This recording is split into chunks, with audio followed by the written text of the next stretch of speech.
Hey world, Reverend Saint here. I am Reverend Meagan. We are two queer black women. We are ordained ministers who really love God and love to cut up, love to get down and get real. We move by the spirit, the beat, and our authentic being. We are ready to share our truth and our journey of love, life, and liberation.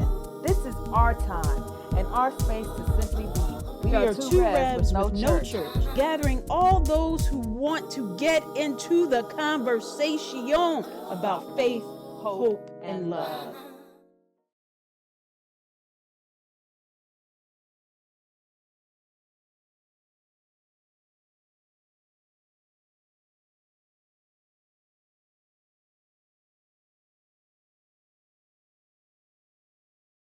What we talking about? What we talking about? Nothing can separate you. One of my favorite scriptures. Nothing can separate you from God, from the love of God, from the being of God, from the infinite wisdom of God. You know, it's weird how you walk into a church and you almost, I'm talking to you, you almost can feel yourself doing it. Like as you walking into a church or a space or a church-like space, and you begin to leave certain parts of yourself outside the door. It's almost like you like, boof, boof, boof, now I'm ready. And you walk in, and as you walk out, you pick up all of your stuff. Right? That's good, friend. Even as a minister, I remember when I told somebody, I think I'm being called to ministry. A pastor said to me, he said, well, you got to stop going to clubs. I said, why? I love dance. He said, you got to stop going to clubs. I was like, and I tried to stop, but I couldn't because I love dancing. I'm like, I got to put that outside the door. So, or stop doing that. So, because God called me, even when I was in the club. So you mean tell me I got to separate myself from what I love to do, even though God has called me? See, it's humans. It's humans. Yeah, I mean, I know you're talking about the church, but I see we do that even in our family, friendship, relationships too. Like, you know, depending on who, I'll admit, you know, when I was coming into my claiming and coming into my queerness, like there's certain space, like, okay, I'm going to just present this side of me and let everything go, you know. And Joshua don't do no more because why? I know there's nothing that can separate. Break me from the Lord of the Lord. Yeah, I say nothing that can separate. Hey. Break me from the love of the Lord. Hey, the love of the Lord. All right. But no, seriously, like I didn't do that in my chair. You would do it. When I came to that knowing, like, and the thing is, people then try, like when they see you confident and comfortable, then they try and they know you to your fullness. They try to separate you depending on what spaces you're going in. A lot of it, I think, is like protection, right? A lot of it is like their own insecurity about your being because they think who I am reflects to who they are. Come on, friend. Come on. I see it working in you. Don't put your hand over here. We don't want to disturb the spirit. I don't want to do all that. I'm leaving it at Yeah. But I feel it in my stomach. Say that again. They believe that who you are is a reflection of who they are. Right? I didn't say it in the same vein, but who I am is who I am. What I am is what I am. A rose is still a rose. Shout out to Aretha. But baby girl, you're still a flower. But no, you're right. Yeah. You're right. And so the way for me, you know, family is so important to me. Like I love my family. I come from a big family. And I remember, and I think there's some truth to this. Like, you know, when you go out there, you are a representation of your family and all who came before you, right? I do believe that. I believe I am a reflection of my mother and my father. You know, I am them, they are me. But I also know that I have my own divine walk, my own divine calling, my own divine purpose. And when I come into that knowing, I must live that out to the fullness thereof, right?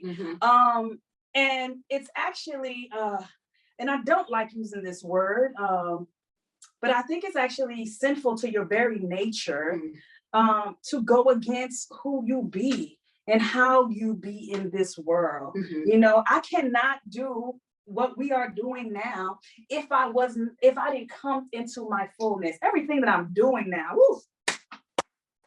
everything that I'm doing now, I feel my help coming. It's only because I am able to finally accept myself to the fullness and walk in that truth unapologetically. And that is why I can look at somebody and say, there is nothing. Listen, I've sat with the Lord. I've sat with the Lord, and the Lord told me all about myself. And there is nothing that can separate me from that love. And the love, because God loves me anyways. Mhm. Mhm. Anyways. Mhm. I mean, yeah, you're right. You're so right. You know, I just,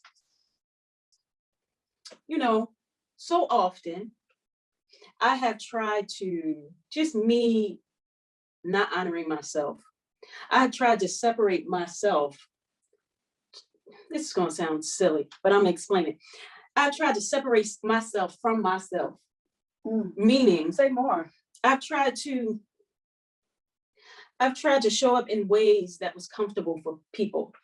I've tried to move in ways that honor the space and honor the opportunity, but didn't honor myself. Mm-hmm. And that's from work to relationships, whether it's friendships, intimate, that's to church, that's to position. And I'm at a point right now where, man, I was meditating the other day. And if I think about it hard enough, I'll probably cry. And I was reading my journal. After I was meditating, I was reading my journal. Previous journal. That's what I was trying to say. I love doing And that. I wish I would have brought it with me. But it said, like it wasn't me that wrote it. But I was like, was it me that wrote it? Uh-huh. But I said, I'm tired of leaving myself behind. I vow never to do that again. I share. So often we leave ourselves behind because we think it's not conducive to, we think it's not important for, we think it's not necessary of the situation, the condition, the space that we're in. The reason why it says that when it says in biblical text that, and not to get preachy, that nothing can separate, that nothing can separate you from God, is because it's not about, see, people think it's about God, but really what God is saying, no, my child, it's about you. Because when you leave yourself behind and when you separate yourself from yourself, what happens is you just now discarded the image of how I made you. And how I made you is fearfully and wonderfully made, right? So it's like when I leave myself behind, I leave behind the image of greatness, of abundance, of wisdom, of peace, of calm, of love, right? Of love. She said she wasn't gonna get preachy, but I knew. Listen, every time you hear me tune up, it's because she already done tune up. Friend, yes. Because I betrayed myself so often. You know, friend, you know my story. You know my story. I wish I knew the next line. But the words of it is like, you don't know my story. And so that's what it is. You don't know my story. All the things that I've been through, you can't feel my pain. What I had to get through to get here. You'll never understand my praise. So don't try to figure it out. Cause my worship, it's for real. Anyways, I had to say that because that's one of my so seriously, my journey. And so I had to do something real just this past week, and I wrestled. So we're just, we're two ministers, and we just got through Holy Week. And I was serving these churches, and I was giving of my gifts and my talents that I know that are divinely assigned to me, to serve the church and people, right? Because that's when you're serving the church, you are serving people, and let God be glorified. You're in the people business. Yep. I am the people business, and let God be glorified, right? And I've been also journaling, writing, having some real candid conversations with the Lord. And I had to actually look at my call paper. Wow. I was sharing this with one of the ministers that I spoke to, and I was like, I had to remind myself what was I called to and why? Mm-hmm. And as I was having a candid conversation with the Lord, I kept on saying, I'm called to the rejected, which was, what my call paper said. And I'm called to the rejected to do the way which I will do this is by being an artistic minister, ministering through the arts, right? And God said, you are called to yourself. Dasha, it's so funny. While you're sitting here and you said I was right, Dasha, I was writing my call paper and what I was called to do. And this voice said, you're called to yourself. The voice just said it while I was sitting here. You're called to yourself. That ain't nothing but spirit. I didn't know this, but I was sitting here while she was talking. And she was like, what am I called to? And this soft voice said, she's called to herself. And then she says, this is how the spirit works, y'all. I didn't know this story. This ain't no. And this is not, you have to understand, if you know me, right? This is not in an egotistical way, because I am not someone who often put myself first. Understand what I'm saying? And so when that dropped in me, I'm like, is this you, oh Lord? And I knew it was God. I knew it was spirit.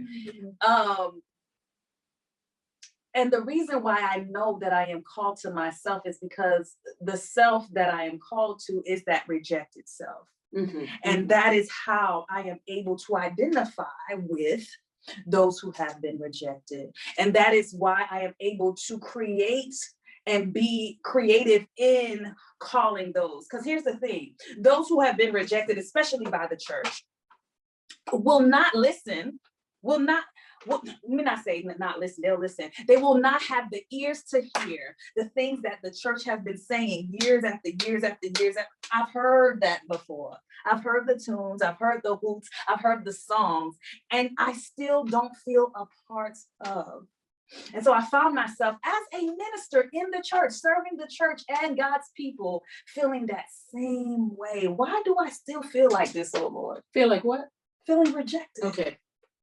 I just wanted it to be clear. Feeling rejected as a minister, ordained, went to school, got the degree, cum laude but listen, I'm gonna just put it out there.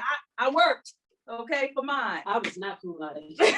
But I worked for mine, and still feeling like I don't feel a part. And I've done big churches, I've done small churches, I've done Black churches, I've done white, I've done church. And I came to this place in me and said, Dasha, you are called to the self, so honor yourself. And I had to make a decision to leave the institution we know as church. Mm-hmm. Because that in itself, I felt the energy of it separating me from the love of God. Mm-hmm. Mm-hmm. Just to come full back circle to our topic. Mm-hmm. Yeah. No, I mean, it's like this. It's like, so me growing up as a person of color in a single parent home here in Philadelphia, Pennsylvania, my mother always wanted more. She did the best she could. Right? My mother passed away years ago, but she did the best she could, and she did fabulous.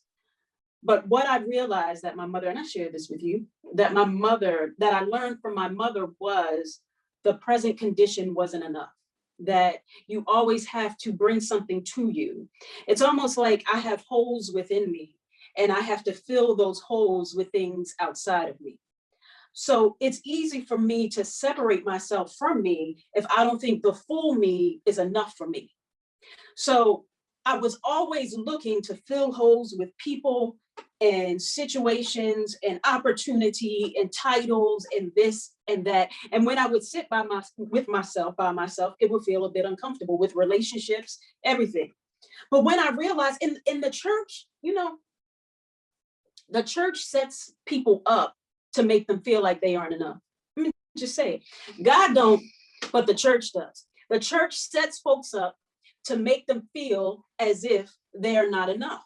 Because if churches felt like folks were enough, churches would operate totally different, right? Yeah. Churches would operate. I'm letting you go. Churches, you in it. Churches would, I don't know if I'm totally in it, but churches, but I feel it. I'm on the edge. Churches will operate totally different. Churches operate on the condition that you follow in order. When an institution operates on the condition that you follow in order, it's already telling you what's in you needs to be transformed so you can obey what's happening in this space. So if what's in you needs to be transformed so you can obey what's happening in this space, that means you, as you show up in your very being, is not enough. It's not enough. Reverend. And I'm a reverend, and I'm saying this. Oh Lord, that's good. Let me tell you, I'm gonna take what I understood from what you said. I'm gonna say it in a simple phrase. Yeah. I think people understood it, but I'm gonna say. They may not. I'm gonna say, and this is why we have 2 Revs, right? She got the analogy. You'll always go get the analogy from her. And I'm gonna break it down real simple. Someone said to me like this: the church was created in the very system. Come on.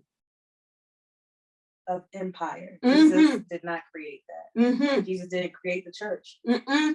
Jesus actually came to do away with empire. Mm-hmm. Yep. To do away with the laws of the land and the church. Mm-hmm.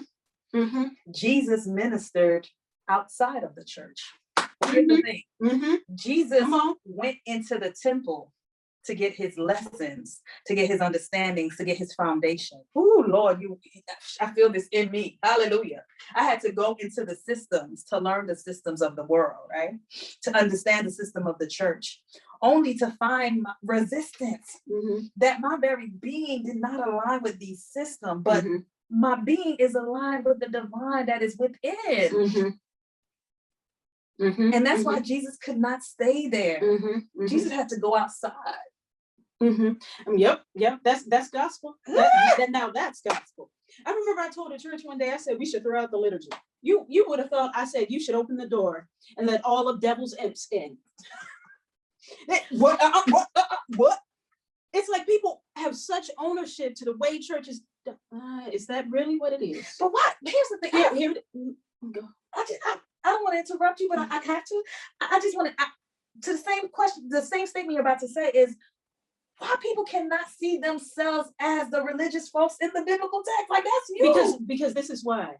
And the Spirit just said they have such ownership of the church. I said ship of the church because they don't know how to own themselves. People do not know how to. We own ourselves in relation to the pain that owns us. So when you own yourself in relation to the pain that owns you, you're continuously, I hope this makes sense, you're continuously trying to cover up the pain. So in covering up the pain, you have to control. You have to control the church. You have to control the liturgy. You have to control who comes in. You have to control who preaches. You have to control who sits down. You have to control who sits down on the first 3 rows of the church. Who gets to speak, who don't get to speak, who sings, who don't get to sing. When pain owns you, and I'm saying this because I know it. There have been many moments in my life where pain has owned me. And when pain has owned me, I've tried to control other things outside of me. And Lord knows, I was about to curse. Lord knows that ain't work. But that's why. That's why, because we're just human beings filled with pain. And that's why we separate. That's why we sometimes allow things to separate ourselves from ourselves because of the pain within ourselves. Yeah.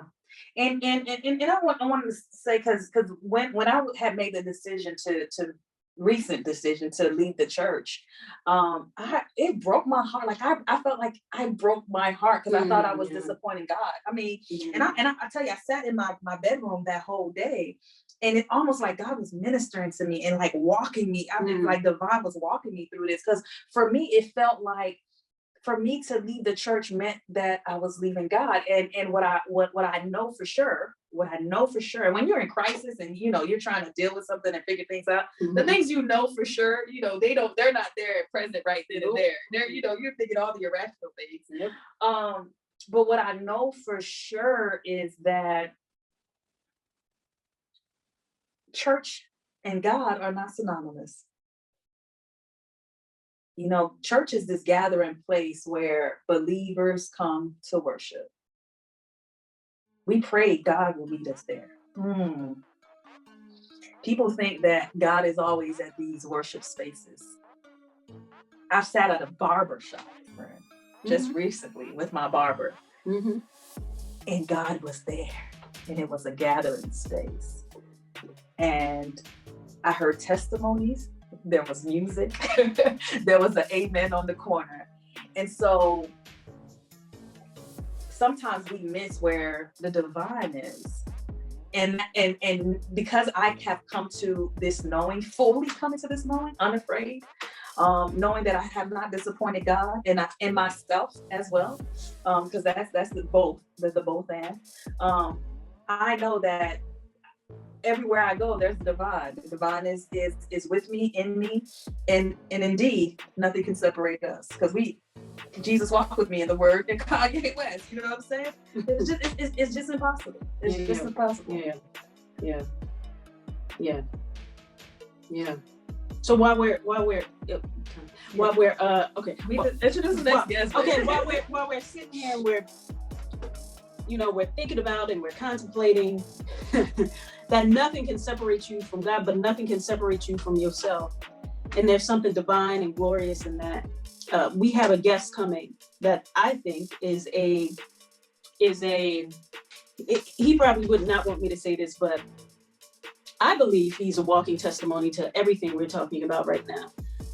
Because he's a singer. His name is Emmet, and he has taken the faith that was given to him and made it into the faith that he knows to be true. So you can take something that is given to you and turn it into what you know to be true. And he walks fully in it. And he's a walking testimony of how nothing can separate you from the love of God and nothing can separate you from yourself. Great. So I grew up in the conservative Christian church I'm from Canada.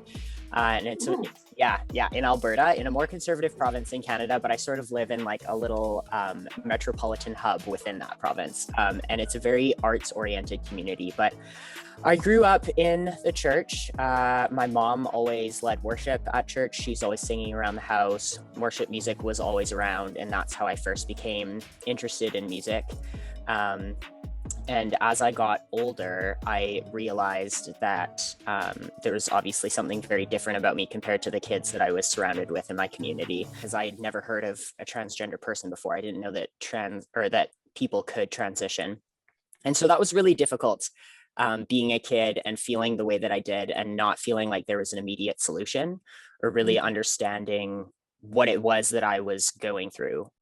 Things got complicated when I hit puberty, as it does for most people. Yeah. And all I knew up to that point of like LGBTQ identities was that there was gay and that it was bad. And I was obviously really wrestling with that. I didn't feel, given that my community was so small and so conservative, I didn't feel that it was safe for me to tell anyone. And so for a couple of years, that was something that I went through completely alone.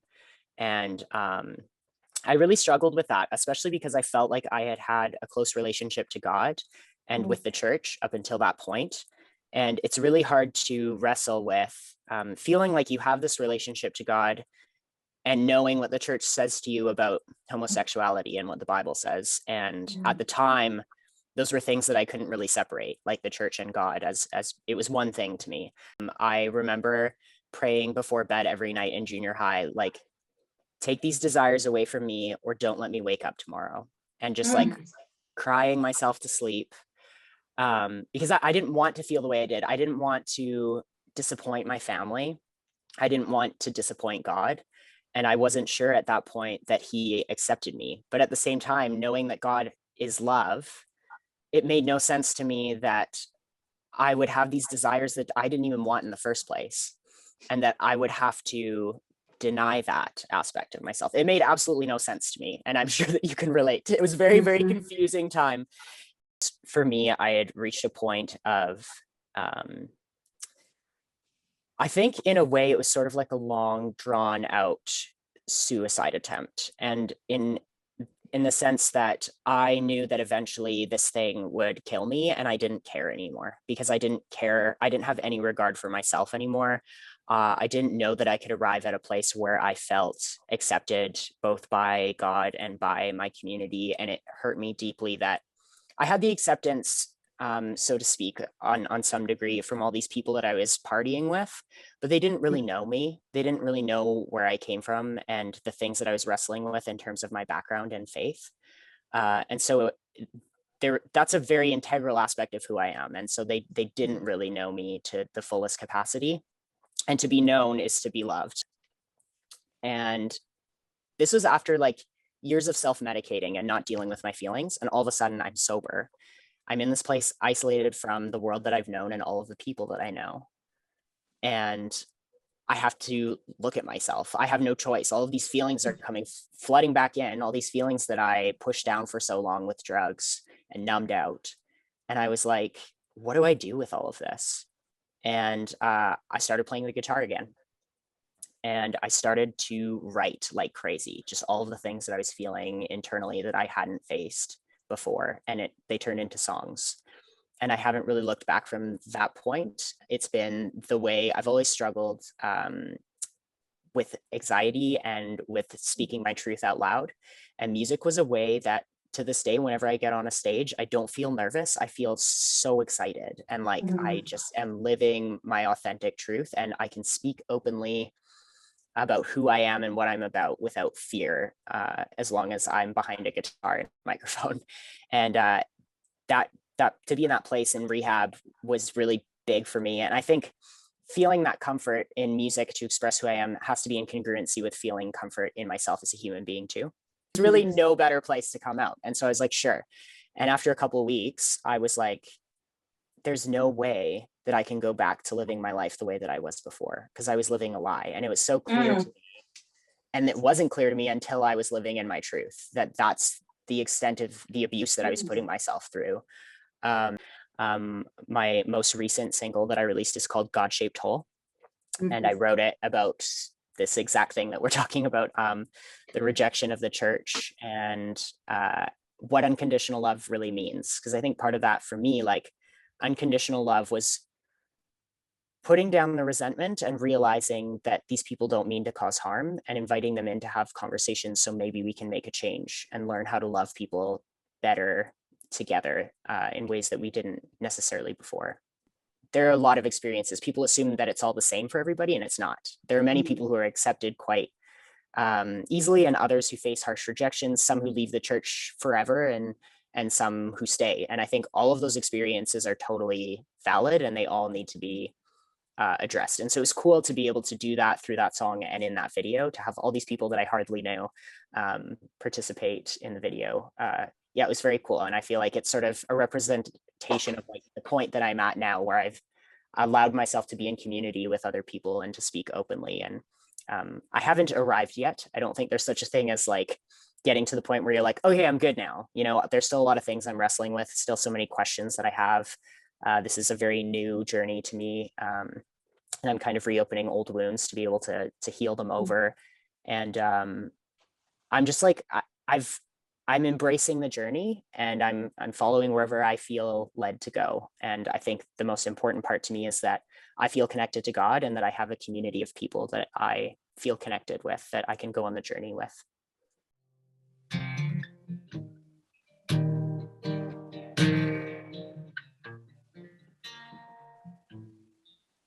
So long, farewell, goodbye. I've got wars still left to fight. Tooth and nail, eye for an eye. If love's revenge, you've got it right. And there's been far too little grace from people claiming to be saved. All God's children spewing hate, digging graves and saving face. I used to always pray I wouldn't wake the next day. Still feeling like my body's left my soul betrayed. But God, don't make mistakes. It's no mistake that I was made. And you don't know what you don't know. All our hearts are God-shaped hole.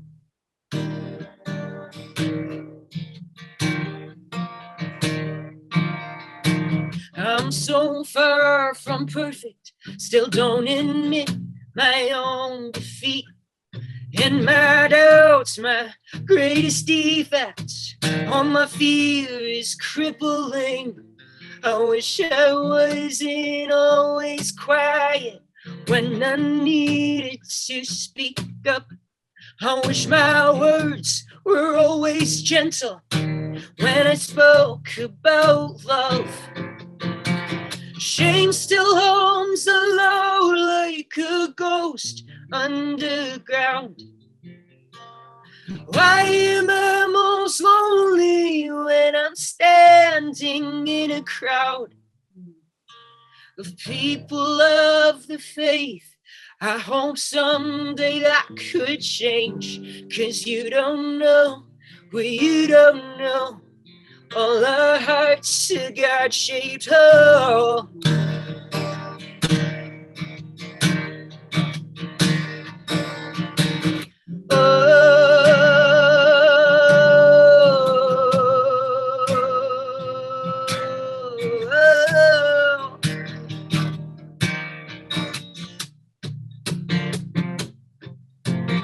Tell me, how'd you make it look so easy?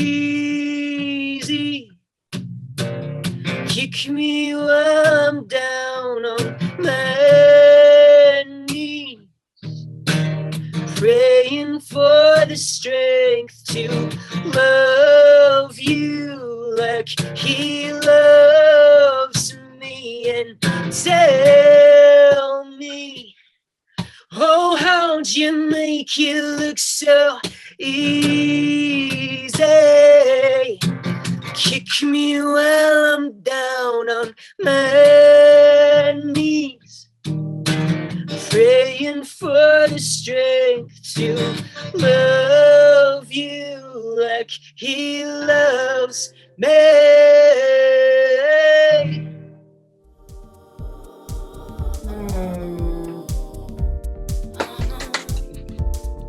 Awesome. Thank you so much. It's so nice to meet you both. Thank you so much for having me. 2 Rev No Church is powered by the Saint Media, Jiggy Jazz Production, and B. Paul Mobley. 2 Revs No Church is sponsored by Pennsylvania Southeast Conference of the United Church of Christ.